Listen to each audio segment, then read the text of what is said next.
Hello everyone, my name is Kyle Harris and this is my Economics 1015 Extra Credit Project.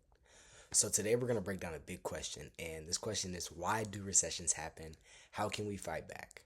This topic matters because recessions affect real people and jobs get lost, businesses close, and families struggle. So let's dig into how our economy slows down and what the government as well as Federal Reserve can do to get it moving once again. So first, what is a recession? A recession is when the economy slows down, and I'm not just talking about the vibes here. We're talking about real numbers. GDP, which is the total output of the economy, starts falling, unemployment rises, people stop spending, as well as businesses pull back. This can happen for all kind of reasons, but the result is always the same: pain.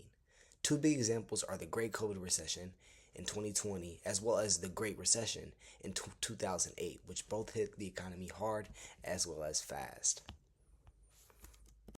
Yeah, so there's two ways an economy can go into a recession, and this is because of demand or supply gets hit. So demand side is because of things like the stock market crashing, people feeling uncertain about jobs or losing jobs and cutting spending. That's what happened back in the Great Depression. On the other hand, supply side is like when COVID shut down factories, which triggered recessions by limiting how much the economy can produce. In 2008, there was actually a mix of both. So there was the housing market collapse, bank failures, and demand was falling all at once, as well as supply. So it was just a big mess. All right, now let's talk about solutions. Fiscal policy is how the government steps in with spending and taxes to help. During recession, the government might send out stimulus checks, build highways, or expand unemployment benefits. That's all meant to boost demand and put money in people's pockets, but there's a cost. Programs like Social Security as well as Medicare get more expensive during these times, and we usually end up running a big budget deficits to cover it all. So we just went over fiscal side. Now we have monetary side response. So on the other side, the Federal Reserve can use the monetary policy. They don't spend money directly, but they control how much supply of money we have. They buy bonds, which pushes interest rates down, which makes it cheaper for people and businesses to borrow and spend. That increases demand and helps the economy recover. It's not magic, but it is very powerful.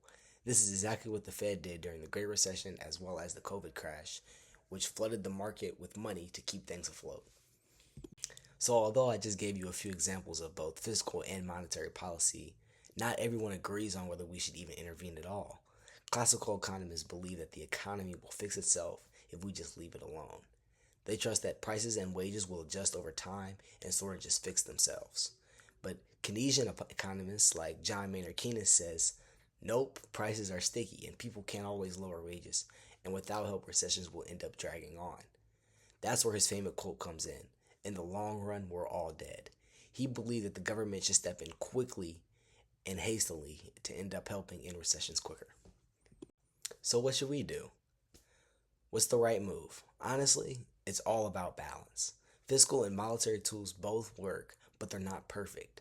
Timing matters. If the government waits too long or does too much, we end up risking inflation and making the problem even a whole lot worse. But when done right, like during COVID, these policies can keep a recession from turning into a full-blown depression. The key is responding fast as well as targeting in the right areas, and sometimes that can be very hard to find. Thank you so much for watching. My name is Kyle Harris, and this was my extra credit video for Economics 1015 at the University of Missouri. I hope this video gave you a better understanding on recessions as well as the tools we use to fight them. Peace out.